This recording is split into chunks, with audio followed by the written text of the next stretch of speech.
नमस्कार मित्रांनो, खूप खूप स्वागत आहे तुमचं जॉब गुरु या आपल्या यूट्यूब चॅनलवर. मित्रांनो, महाराष्ट्र वन विभागाअंतर्गत नवीन पदांची जाहिरात प्रसिद्ध झालेली आहे, ज्याच्यामध्ये विविध पदं भरली जात आहेत. महाराष्ट्र फॉरेस्ट डिपार्टमेंटच्या ऑफिशियल वेबसाईटवरती देखील तुम्हाला ही जाहिरात पाहता येणार आहे. याची ऑनलाईन अर्ज करायची लिंक आणि जाहिरातीची लिंक तुम्हाला डिस्क्रिप्शन बॉक्समध्ये देतो आहे आणि आपल्या टेलिग्राम चॅनलवरती त्याचीही लिंक डिस्क्रिप्शन बॉक्समध्ये दिलेली आहे. तर बघा, फॉरेस्ट डिपार्टमेंट अंतर्गत विविध पदं भरली जात आहेत. ही जाहिरात जी आहे या ठिकाणी प्रसिद्ध करण्यात आलेली आहे. याच्यामध्ये आपण पाहू शकता कुठली कुठली पदं भरली जात आहेत आणि याच्यामध्ये काय काय त्या पदांचं काम असणार आहे त्याची देखील माहिती सर्वात अगोदर आपण बघूयात. तर पहा, या ठिकाणी सर्वात अगोदर पद आहे ते म्हणजे 6 नंबरचं मल्टीपर्पज स्टाफ्स. मल्टीपर्पज स्टाफ्स या पदासाठी बघा, जसं की पत्रे वितरित करणे, फोनवर संवाद साधणे, डॉक्युमेंट फायलिंग करणे, त्यानंतर या ठिकाणी आवश्यक सामग्रीसाठी मदत करणे, कार्यालयातील कक्षात मदत करणे, पोस्ट ऑफिस बँकमधील कामं करणं, आवश्यकतेनुसार शासकीय सुट्टी दिवस कार्यालयात उपस्थित राहणं, कार्यालयाची साफसफाई व देखरेख करणं, अधिकारी कर्मचाऱ्यांनी सांगतील ती कामं व मदत करणं, या पदासाठी हे काम असणार आहे. त्यानंतर पुढचं पद भरलं जातं बघा, 5 नंबरचं कॉल सेंटर असिस्टंट. यासाठी पर्यटकांना फोनवर, ईमेलवर, चॅटवर माहिती देणं, पर्यटकांची समस्या समजून घेणं आणि त्यांचे निराकरण करणे, पर्यटकांची तक्रार नोंदवणे आणि त्यांचे निराकरण करणं, ऑफलाईन बुकिंग संबंधित कामं करणं, क्रुझर बुकिंग संबंधित कामं करायची आहेत, कॉल सेंटर व्यवस्थित ठेवणं व देखरेख करणं, आवश्यकतेनुसार इतर कामास मदत करणं. तर या ठिकाणी हे संपूर्ण पर्यटनाबद्दलचं पद असणार आहे. पर्यटनाबद्दल जेवढे पण पर्यटक या ठिकाणी फॉरेस्टमध्ये येतात त्या संदर्भातली सर्व कामं असणार आहेत. क्रुझर्स असतील, कॉल सेंटर व्यवस्थित ठेवणं असेल, पर्यटकांची समस्या समजून घेणं असेल, ही कामं असणार आहेत. त्यानंतर बघा, डेटा एंट्री ऑपरेटरची पुढची पोस्ट असणार आहे, ज्याच्यामध्ये संबंधित कक्षातील पत्रव्यवहार आणि अहवाल तयार करणं हे पहिलं काम असणार आहे. कक्षामध्ये ऑनलाईन पोर्टलवर डेटा एंट्री करणं आणि त्याची अचूकता तपासणं, संबंधित कक्षातील इतर कामं करणं, हे काम या डेटा एंट्री ऑपरेटरसाठी असेल. त्यानंतर बघा, या ठिकाणी लेखपालची पोस्ट आहे, अकाउंटंट, लिपिक, लेखपाल, फाउंडेशन कक्षांना पत्रव्यवहार, लेखा, अर्थसंकल्प, त्यानंतर पर्यटन इत्यादी संदर्भातली कामामध्ये मदत करायची. त्यानंतर बघा, पुढची पोस्ट आहे व्यवस्थापन अधिकारी, CMO, CSR मॅनेजमेंट ऑफिसर. आता हे पूर्ण मॅनेजमेंट संदर्भातलं वरची पोस्ट आहे, अहवाल वगैरे देणं तयार करण्याच्या संदर्भातली. त्यानंतर कम्युनिकेशन मॅनेजर, संप्रेषण व्यवस्थापकची पोस्ट आहे, ज्यामध्ये ताडोबामधील विविध योजना, कार्यक्रम, प्रशिक्षण, निसर्ग पर्यटन, संरक्षण इत्यादी संदर्भातील माहिती तयार करून सोशल मीडियावर प्रकाशित करणं. कम्युनिकेशन मॅनेजरची पोस्ट आहे पहा या ठिकाणी डायरेक्टली. त्यानंतर या ठिकाणी याचं सोशल मीडियाबद्दलची संपूर्ण तुम्हाला हँडल करायची, तुम्ही एक प्रकारचे सोशल मीडिया मॅनेजर या ठिकाणी असणार आहेत.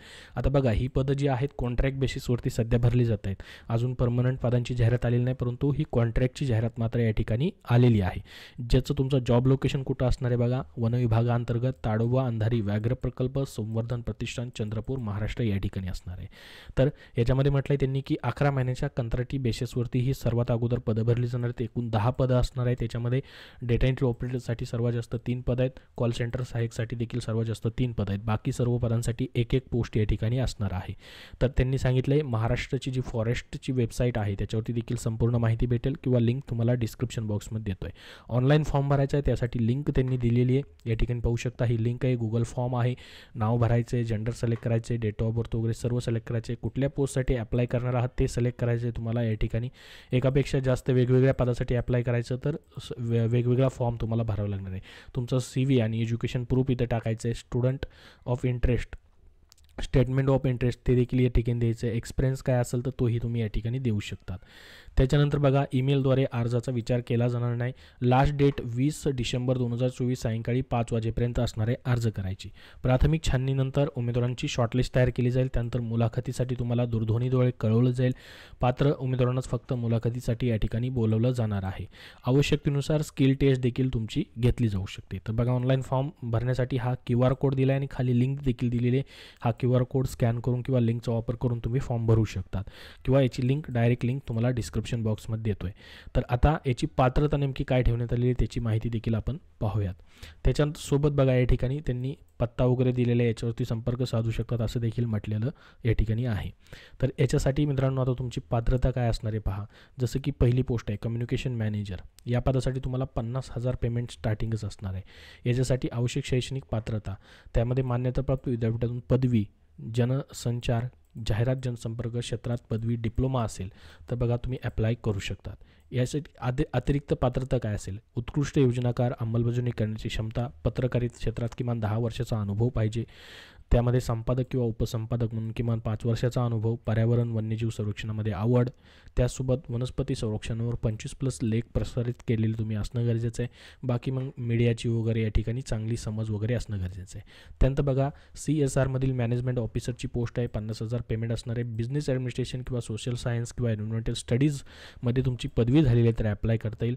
तर तुम्हाला अनुभव असल्यास प्राधान्य असणार आहे, अनुभव कंपल्सरी नाही. त्यानंतर बघा लेखपालची पोस्ट आहे, या पदासाठी देखील 20,000 स्टार्टिंग पेमेंट असणार आहे. वाणिज्य शाखेतील पदवी म्हणजे BCom झालेलं पाहिजे, इंग्रजी 40, मराठी 30 आणि MSc तुमचं असणं गरजेचं आहे. शासकीय कामाचा 10 वर्ष किंवा अधिक वर्षाचा प्रत्यक्ष अनुभव आवश्यक आहे या पदासाठी. मात्र ऑफिस कामाचा, इंटरनेट हाताळणी, त्यानंतर रोख लेखा, ताळमेळ, पत्रव्यवहाराचा अनुभव असल्यास प्राधान्य तुम्हाला दिलं जाणार आहे. डेटा एंट्री ऑपरेटरची पोस्ट आहे, ज्याला 18,000 स्टार्टिंग पेमेंट असणार आहे. 3 जागा आहेत. कोणत्याही शाखेतील पदवी असेल, इंग्रजी, मराठी 30-40 आणि MSc तुमच्याकडे या ठिकाणी आहे तर तुम्ही अप्लाय करू शकतात. शासकीय ऑनलाईन कामाचा कमीत कमी 2 वर्षाचा अनुभव त्यांनी म्हटलं आहे. MS ऑफिसमध्ये कामाचा अनुभव असणं गरजेचं आहे, म्हणजे MS वर्ड तुम्हाला आलं पाहिजे. इंटरनेट हाताळणी, पत्रव्यवहाराचा अनुभव असल्यास प्राधान्य तुम्हाला दिलं जाणार आहे. आवश्यकतेनुसार संगणक संबंधी कामाची चाचणी देखील घेतली जाऊ शकते. त्यानंतर बघा कॉल सेंटर असिस्टंटची पोस्ट आहे, ज्याला तुमचं 13,500 रुपये पेमेंट असणार आहे. 3 वॅकेन्सी आहेत. कोणत्याही शाखेतील पदवी झालेली आहे, MSc झालेलं आहे तर ॲप्लाय करू शकतात. त्यानंतर इंटरनेट हाताळणी, ऑनलाईन डेटा एंट्री, ईमेल हाताळणी, मराठी व इंग्रजीमध्ये चांगले संवाद कौशल्य तुमचं असणं गरजेचं आहे. आवश्यकतेनुसार या ठिकाणी चाचणी देखील घेतली जाऊ शकते, संगणक चाचणी. प्रॅक्टिकल टेस्ट यासाठी देखील कुठली एक्सपिरियन्सची गरज तुम्हाला असणार नाही. तर ह्या सर्व 5 पोस्ट अशा पद्धतीच्या आहेत. त्यानंतर 6वी पोस्ट आहे ती म्हणजे या ठिकाणी स्टाफ जे आहे मल्टीपर्पज स्टाफ, त्याला 15,000 स्टार्टिंग पेमेंट आहे. 12वी पास फक्त त्यांनी मागितलेला आहे. शासकीय कार्यालयीन कामाचा कमीत 5 वर्ष अनुभव किंवा अधिक वर्षाचा अनुभव असल्यास कार्यालय साफसफाई, मराठीचं पुरेसे ज्ञान, वाचन लिहिणं आवश्यक आहे असं त्यांनी बोललेलं आहे. तर ही संपूर्ण जाहिरात अशा पद्धतीने फॉरेस्ट डिपार्टमेंटसाठी आलेली आहे, जे की सध्या 11 महिन्याच्या कॉन्ट्रॅक्च्युअल बेसिसवरती आहे. तर यासाठी तुम्ही नक्की ऑनलाईन पद्धतीने अप्लाय करू शकतात. त्या ठिकाणी तुम्ही राहत असाल किंवा त्या ठिकाणी तुम्हाला जॉब पाहिजे असेल तर त्या पद्धतीची ही जाहिरात आहे. लिंक तुम्हाला डिस्क्रिप्शन बॉक्समध्ये आहे किंवा ऑफिशियल वेबसाईटवरती देखील या ठिकाणाहून पहा. बातम्यामध्ये तुम्ही सर्व पहावरती क्लिक केलं की तुम्हाला सर्वात खाली या ठिकाणी ही जी जाहिरात आहे या ठिकाणी पाहता येईल. इथून तुम्ही पाहू शकतात. 20 डिसेंबरपर्यंत तुम्हाला ऑनलाईन पद्धतीने अप्लाय करायचं आहे. याबद्दल अजून तुमचे काही प्रश्न असतील तर कमेंट बॉक्समध्ये नक्की विचारा. हा व्हिडिओ नक्की लाईक करा. धन्यवाद.